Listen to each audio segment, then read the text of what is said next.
Hai sahabat rebahan, selamat datang di channel hiburan kabar rebahan. Admin akan membacakan kelanjutan sebuah cerita novel yang sangat seru, yang sangat menarik, yang sangat menghibur, yang sangat membuat kita penasaran jika tidak mengetahui kelanjutan ceritanya, yang sangat layak untuk diikuti dari awal hingga akhir. Sebuah cerita novel yang berjudul The Story of Yi Chen. Baik, sebelum melanjutkannya, pastikan kalian sudah subscribe channel ini dan aktifkan lonceng notifikasinya agar tidak ketinggalan jika admin upload video terbaru. Jika kalian menyukai cerita seperti ini, jangan lupa like. Jika berkenan, share juga ke teman lainnya agar teman-teman lainnya juga mendapatkan informasi hiburan di channel ini. Baik, kita lanjutkan di part ke-298 bertepatan dengan bab ke-1417.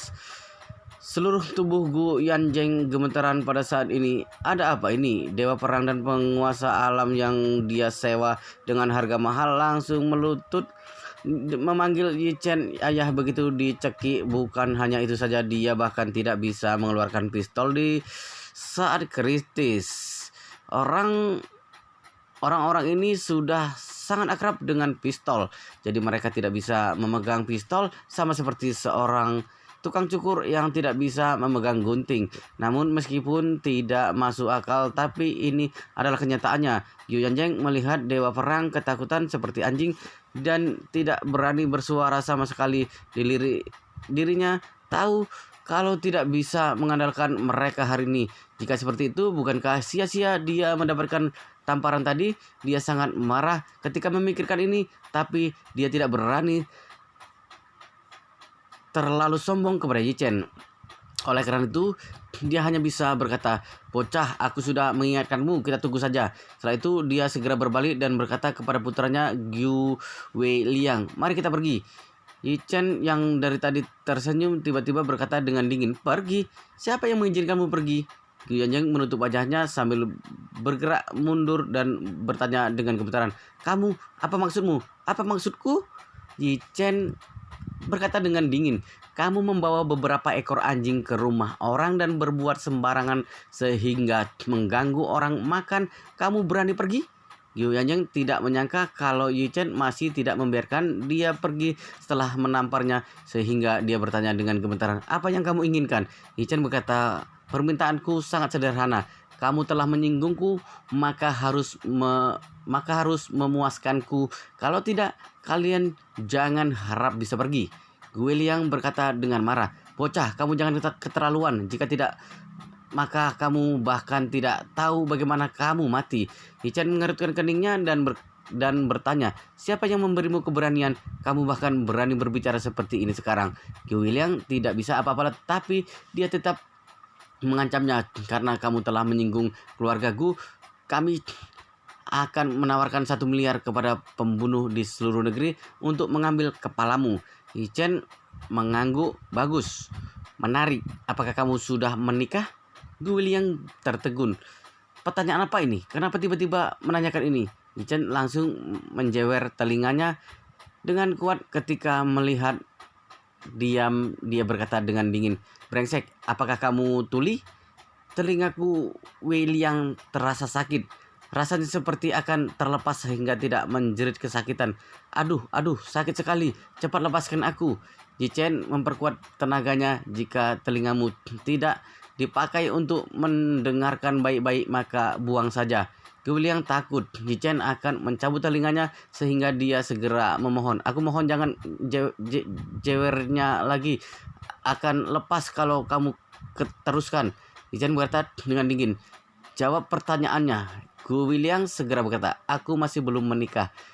"Masih belum menikah?" Yi Chen mengangguk dan berkata, "Belum menikah. Dan tidak ada anak di luar juga, bukan?" Tidak ada." Gu Liang terus menggelengkan kepalanya. Yi Chen bertanya, "Ayahmu punya berapa anak?" "3. Berapa pria dan berapa wanita?" "Aku masih punya 2 orang kakak perempuan lagi." "Oh." Yi Chen mengangguk dan berkata, "Kalau begitu kamu putra satu-satunya kan?" "Benar." Yi Chen melihat ke arah Gu Yanjeng bertanya sambil tersenyum, "Dan dari perkataanmu tadi, sepertinya kamu sangat meremehkan wanita dan menyindir orang tidak punya anak laki-laki. Sepertinya putramu ini adalah nyawamu, bukan?" Yu Yanjeng bisa mendengar kalau kata-kata Yi Chen penuh ancaman. Dia bertanya dengan cemas, Kamu apa yang ingin kamu lakukan? Aku peringatkan kamu, aku tidak akan melepaskanmu kalau kamu berani melukai putraku. Yi Chen tersenyum, bagaimana mungkin aku akan melukai putramu? Aku hanya akan melukai cucumu saja. Cucu? Gu Yanjeng merasa bingung. Aku tidak ada cucu. Apa maksudmu? Yi Chen bertanya. Oh ya, apa kamu kenal dengan ketua dewan grup Qiancheng, Xiao Yiqian yang ada di Yanjing? Gu Yanjeng mengerutkan keningnya dan bertanya dengan curiga. Kenal? Ada apa? Yi Chen bertanya lagi. Dia ada penyakit tersembunyi yang baru didapatkan beberapa waktu lalu. Apakah kamu tahu? Gu Yanjeng menggelengkan kepalanya. Kamu jangan banyak omong kosong, langsung bicara saja. Yi Chen tertawa. Penyakit tersembunyi Xiao Yiqian adalah barangnya yang tidak bisa dipakai, tapi dia masih bisa punya keturunan. Artinya, jika dia menginginkan anak, maka bisa menggunakan inseminasi buatan. Semua orang yang mendengarnya menjadi bingung. Apa yang ingin dia katakan sebenarnya? Saat ini sekilas energi sejati masuk ke dalam tubuh Gu Weiliang. Waktu itu dia juga menggunakan teknik ini untuk menyegel bagian alat kelamin Xiao Yiqian dan membuatnya tidak mampu untuk mencari kesenangan, tetapi tidak menyegel kemampuannya untuk meneruskan keturunan. Selain itu, Xiao Yiqian sudah punya anak sehingga kemampuan ini bisa diabaikan. Namun bagi Gu Liang, kemampuan untuk meneruskan keturunan sangat penting karena dia masih muda dan Gu Yanjeng masih menunggunya mewariskan keturunan. Pada saat ini Gu Weiliang marah dan berkata, apakah aku akan menjadi tidak subur begitu kamu berkata seperti itu? Apakah mulutku begitu hebat? Yi Chen tertawa dan berkata, aduh, benar katamu, mulutku memang hebat. Semua yang aku katakan akan terbukti. Aku mengatakan kamu tidak bisa memiliki keturunan, maka pasti seperti itu. Coba saja kalau tidak percaya. Semua orang yang ada di tempat saling bertatapan.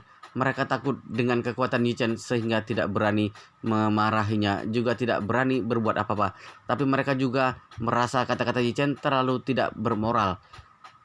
Mengutuk orang tidak bisa punya keturunan, perilaku apa ini?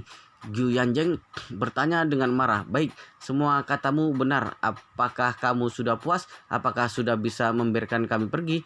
Masih belum bisa. Yi Chen melambaikan tangan kepada Gu Weiguang, putra Gu Yanggang. Bocah, sini.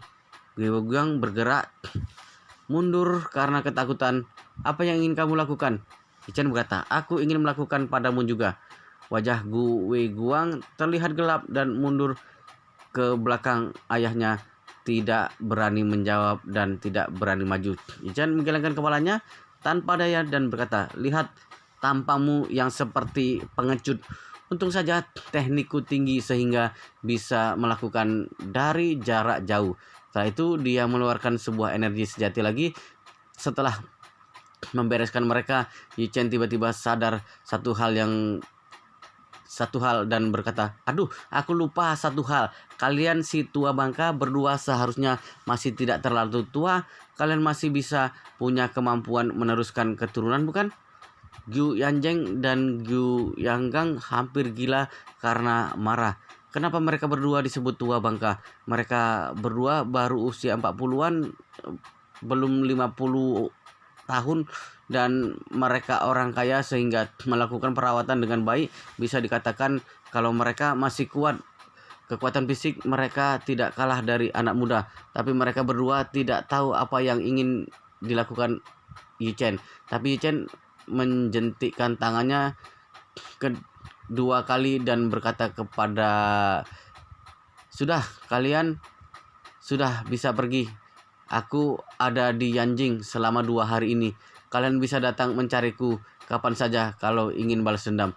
Tapi jika kalian ingin memohon sesuatu padaku, maka kalian berlututlah di depan pintu gerbang Pila Paman Gu. Mungkin aku bisa mempertimbangkannya kalau kalian tulus. Gu Yanjeng dan sekelompok orang lainnya saling bertatapan dan tidak tahu harus berbuat apa. Meskipun Yi Chen membiarkan mereka pergi dan mereka juga sangat ingin segera pergi, tapi mereka tidak berani pergi ketika mendengar perkataan Yi Chen yang seolah masih belum selesai. Karena mereka tidak mengerti apa yang dimaksud Yi Chen juga tidak berencana menjelaskan kepada mereka. Masalah seperti ini harus dilakukan seperti Xiao Yiqian. Mereka harus merasakannya sendiri. Jadi sewaktu orang-orang itu saling bertatapan dengan bingung satu sama lain, Yi Chen langsung berkata kepada orang-orang itu, orang yang tidak pergi dalam 3 detik harus tinggal di sini. Yu Yanjeng sangat kaget dan segera melambaikan tangan kepada semua orang. Mari kita pergi. Semua orang bermagagu berbalik dan ingin pergi meninggalkan dewa perang dan penguasa alam yang masih berlutut. Kedua orang ini pergi tapi tidak bisa menggerakkan kaki mereka. Pada awalnya masih ada tenaga yang tersisa di kaki mereka, setidaknya masih bisa memaksakan diri untuk berdiri dan berjalan. Tetapi kedua kaki mereka mati rasa karena terlalu lama berlutut, jadi sama sekali tidak bisa berdiri. Saat ini air mata langsung mengalir di wajah dewa perang karena dia cemas melihat semua orang pergi. Tuan kedua, tolong bawa kami pergi. Yu Yanjeng mengumpat, kalian berdua sampah, kalian tidak bisa membunuh orang, tidak bisa berjalan juga sekarang. Dewa perang terisak, tuan kedua, kaki ini tidak bisa digerakkan, tapi aku tidak berani meminta bantuanmu kalau bisa berdiri. Brengsek, Yu Yanjeng menghela napas. Kemudian dia melihat ke arah Yi Chen dan berkata dalam hati, apa yang terjadi hari ini? Bocah ini punya kemampuan apa? Kenapa dia bisa membuat kedua master terlihat seperti hantu? Kedua orang ini biasanya sangat ganas dan membunuh orang dengan mudah. Tangannya setajam pisau, jarinya sekeras besi. Kenapa tidak bisa berdiri sekarang? Namun dia tidak berani berpikir banyak saat ini. Hal yang paling penting adalah segera meninggalkan tempat ini dan akan berbuat rencana setelah kembali. Oleh karena itu, dia berkata kepada Gu Weiliang dan Gu Weiguang, Weiguang, kalian berdua, angkat mereka berdua berdiri. Kedua orang ini hanya bisa mendengarkan perintah dan berjalan ke depan dewa perang dan penguasa alam, membantu mereka berdiri dan berjalan keluar dengan sempoyongan.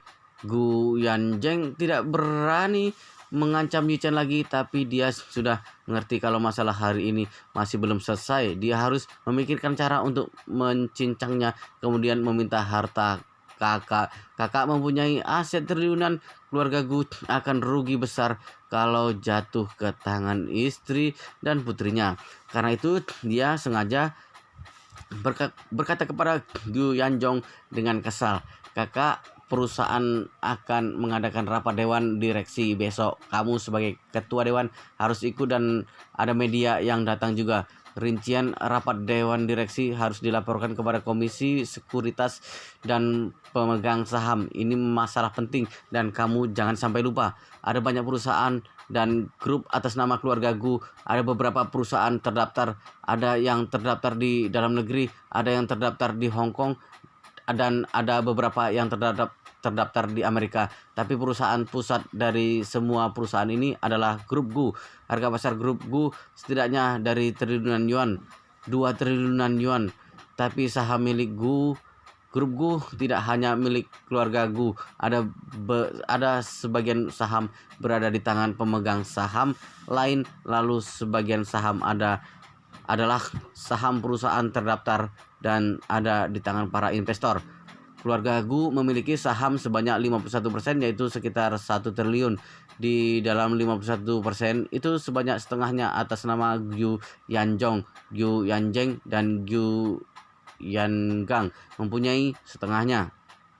Seharusnya saham ketiga bersaudara sudah mencapai 51% dan sesuai dengan rasio mengambil keputusan yang mutlak. Selama mereka bertiga bersatu, maka grup Gu sepenuhnya di bawah kendali keluarga Gu. Tapi saudara kedua dan ketiga melihat Gu Yanjong yang hampir mati dan berusaha mati-matian untuk merebut sahamnya. Gu Yanjeng melihat rencana mereka menginginkan saham gagal saat ini, maka menggunakan rapat dewan direksi besok untuk menekan kakaknya lagi. Meskipun dia tidak setuju memberikan sahamnya saat ini, tapi dia akan memaksakan untuk memberikan posisi ketua dewan padanya besok.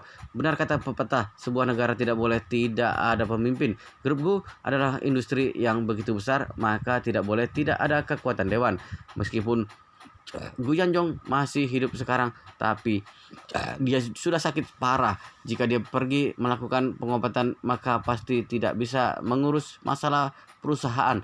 Jika tidak melakukan pengobatan, maka kehidupan pasti tidak lama lagi. Jadi ini adalah saat terbaik untuk menekannya. Bagaimanapun juga harus membiarkan dia menyerahkan posisi ketua dewan dan kekuasaannya. Kemudian dirinya akan perlahan-lahan memikirkan cara mendapatkan saham di tangan kakak. Jika tidak berhasil, maka akan menggunakan cara paling ekstrim, yaitu istri dan putrinya akan dibunuh setelah kakak meninggal. Jika seperti itu, maka saham di tangan kakak akan jatuh kepada dirinya dan saudara ketiga. Hanya saja dia tidak berani menggunakan trik ekstrim seperti ini sembarangan karena ada banyak penatua Yanjing mengetahui situasi keluarga besar dengan sangat baik. Jika dirinya diam-diam melakukan ini, dirinya tidak akan bisa menyembunyikan ini dari mata mereka meskipun dia melakukan hal ini dengan sangat baik.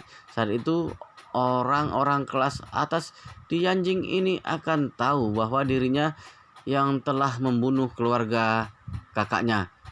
Jika seperti itu, maka dampaknya akan sangat besar kepada keluarga Gu, karena setiap lingkaran ada peraturan masing-masing. Di dalam lingkaran orang kaya Yanjing, orang yang berani membunuh satu sama lain akan menjadi objek penolakan semua orang.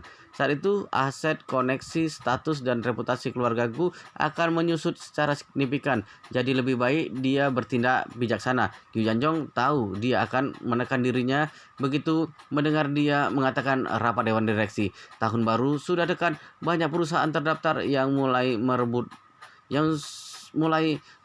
ringkasan tahunan, merilis laporan keuangan tahunan dan mengumumkan kepada seluruh negeri. Tentu saja perusahaan sebesar Grup Gu akan menarik perhatian orang banyak, dan dirinya sedang sakit parah saat ini. Jika dirinya ikut dalam rapat dewan direksi dan kondisinya dilihat oleh semua orang di negeri ini, maka kepercayaan orang terhadap Grup Gu akan berkurang dan harga saham akan menurun. Pemegang saham pasti akan mengalami kerugian besar. Jadi dewan direksi pasti akan menekannya untuk menyerahkan posisi ketua dewan miliknya. Sebelum ini, ketiga bersaudara keluarga Gu memiliki 51% saham, sehingga memiliki suara mutlak dan memegang saham lain tidak bisa memaksa mereka melakukan sesuatu. Tapi situasi berbeda sekarang. Kedua adik tidak akur. Dengan di tangan hanya ada 25,5% saham dan 25% saham lain ada di tangan kedua adiknya. Jika mereka tidak bersatu dengannya dan bergabung bersama pemegang saham lain untuk menekannya, maka saham dirinya sebanyak 25,5% tidak bisa melawan mereka. Selama total saham yang mereka melebihi 51%, maka bisa menolak dirinya dan memaksa dirinya menyerahkan posisi ketua dewan. Ketika memikirkan ini, ekspresinya terlihat dingin dan berkata, "Gu Yanjeng, aku tahu apa rencanamu, tapi kamu tenang saja. Selama aku Gu Yanjeng masih hidup, maka aku pasti akan menghadiri rapat dewan direksi besok. Tidak peduli apa rencanamu, aku tidak akan membiarkanmu mendapatkannya." Gu Yanjeng dan Gu Yangang membawa orang-orang dengan tergesa-gesa kabur dari rumah Gu Yanjong. Pada saat ini, pembantu buru-buru masuk dan berkata, "Tuan, beberapa pengawal dari rumah kita terluka. Menurut Anda?" Gu Yanjong segera melambaikan tangannya dan berkata, "Segera hubungi 120 dan antar ke Xiehe untuk perawatan. Aku akan membayar semua biayanya. Setiap orang akan diberikan 200.000 lagi untuk biaya pengobatan. Aku akan mengatur sekretarisku pergi ke sana." Pembantu itu segera mengeluarkan ponsel dan menghubungi 120. Semua orang juga keluar untuk memeriksa luka para pengawal. Meskipun beberapa orang terlihat cukup menyedihkan, tetapi itu tidak membahayakan nyawa. Namun orang-orang ini juga merasa sangat bersalah, bahkan tidak enak untuk mendongak dan menatap Gu Yanjong terus-menerus mengutuk kemampuan diri sendiri terlalu buruk dan malu atas kepercayaan yang sudah diberikan oleh Gu Yanjong. Gu Yanjong juga tidak peduli soal ini, menghibur satu persatu dan berkata, masalah hari ini adalah kecelakaan. Mereka datang dengan persiapan, apalagi orang-orang yang datang juga orang hebat. Kalian tidak bisa mengalahkan mereka. Memang bisa dimengerti. Setelah itu dia menasihati lagi, kalian sekarang jangan terlalu banyak berpikir. Pergilah ke rumah sakit untuk merawat dan memulihkan diri dengan baik. Tidak lama kemudian ambulan membawa beberapa pengawal pergi. Gu Yanjong juga meminta sekretarisnya pergi ke rumah sakit untuk menangani hal-hal terkait. Ketika semuanya sudah diatur dengan baik, dia akhirnya merasa lega. Sekeluarga yang terdiri dari 3 orang kembali ke ruang makan bersama Yichen. Dia menarik tangan Yichen dan tersedak. Yichen, hari ini untungnya ada kamu. Lian Wanqiu dan Yu Qiuyi di samping juga mengangguk dengan penuh rasa terima kasih. Lin Wanqiu berkata, Yichen, jika bukan karena kamu, hari ini aku dan paman Gumu benar-benar tidak tahu bagaimana melewati rintangan ini. Yu Qiuyi juga berkata sambil menangis, kakak Yichen, terima kasih banyak untuk hari ini. Setelah itu dia mengingat keluhan yang baru saja diderita oleh orang tuanya. Tiba-tiba dia tidak bisa mengendalikan emosinya dan air matanya tidak bisa terhenti mengalir. Yichen buru-buru menghibur dan berkata, pamanku, Bibi Li, Nanan, kalian adalah kerabat bagiku. Untuk apa masih begitu sungkan padaku?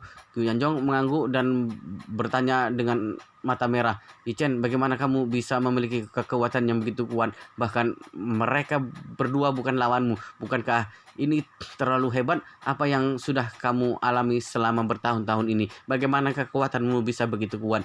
Yichen berkata dengan serius, pamanku, meskipun kehidupanku sangat sulit selama bertahun-tahun, tapi juga memang bertemu dengan beberapa peluang yang tidak akan pernah ditemui oleh orang biasa. Jadi aku bisa memiliki sedikit kemampuan. Gu Yanjong memegang tangannya dengan erat dan berkata dengan tulus, Yichen, jika aku meninggal, Bibi Li dan Nanan, mereka berdua kuserahkan kepadamu. Kalau tidak, aku sampai mati pun tidak akan tenang dan tidak rela untuk pergi. Lin Wanqiu menghapus air matanya dan berkata dengan keras kepala, suamiku, jangan mengatakan hal yang menyedihkan seperti ini. Juga tidak perlu khawatir dengan kami berdua. Paling-paling setelah kamu pergi, kami berdua akan menyumbangkan semua uangnya. Lagi pula, kami berdua masih memiliki sedikit kemampuan. Sekarang Nanan juga artis terkenal. Kehidupan kami berdua tentu tidak perlu dikhawatirkan. Semua aset keluarga ini akan disumbangkan. Tidak akan membiarkan mereka mendapatkan 1 sen pun. Gu Yanjong menghela napas dan mengangguk dengan ringan. Setelah aku pergi, semuanya diserahkan pada kalian untuk memutuskannya. Aku tidak punya keinginan lainnya, hanya berharap kalian berdua sehat dan menjalani kehidupan yang damai. Yu Qiuyi berkata sambil menangis, ayah, jangan berkata seperti itu. Bukankah kamu berencana untuk dirawat di rumah sakit dan secara aktif bekerja sama dengan perawatan? Mungkin ada keajaiban. Jangan menarik kesimpulan begitu awal. Gu Yanjong tersenyum dengan enggan. Baik putriku, ayahmu juga sudah hidup untuk sebagian besar hidup. Sudah mengalami semua jenis kesulitan. Banyak hal juga bisa dilihat dengan jelas dan menyeluruh. Adapun penyakitku dimanapun juga tidak bisa menyembuhkannya secara aktif. Menerima pengobatan tidak lebih dari apakah aku meninggal di awal tahun atau akhir tahun ini. Sekarang adalah bulan 12 dari kalender lunar, juga tahun baru di bulan Januari dalam kalender Gregorius. Jadi Gu Yanjong merasa dirinya pasti tidak mungkin bisa hidup sampai tahun ini. Ketika kata-kata ini keluar, Lin Wanqiu dan Gu Qiuyi menangis bersama. Keduanya adalah wanita cantik teratas. Menangis sampai begitu pedih memang membuat orang tersentuh, terutama Gu Qiuyi. Yichen tidak begitu banyak kontak dengannya, tetapi juga masih bisa merasakan bahwa temperamennya sangat angkuh dan kuat, tapi sekarang menangis sampai seperti ini. Bagaimana bisa masih ada sedikit pun aura yang tidak takut pada apapun. Dia seperti gadis kecil polos yang membuat orang merasa sangat sedih. Wow, luar biasa sekali guys, ceritanya sangat seru, sangat menarik, sangat menghibur, sangat membuat kita penasaran jika tidak mengetahui cerita kelanjutannya. Tetapi sepertinya kita akan melanjutkan ceritanya di part berikutnya di video selanjutnya. Pastikan kalian sudah subscribe channel ini dan aktifkan lonceng notifikasinya agar tidak ketinggalan jika admin upload video terbaru. Jika kalian menyukai cerita seperti ini, jangan lupa like. Jika berkenan, share juga ke teman lainnya agar teman lainnya juga mendapatkan informasi hiburan di channel ini. Baik, kita lanjutkan di part berikutnya di video selanjutnya.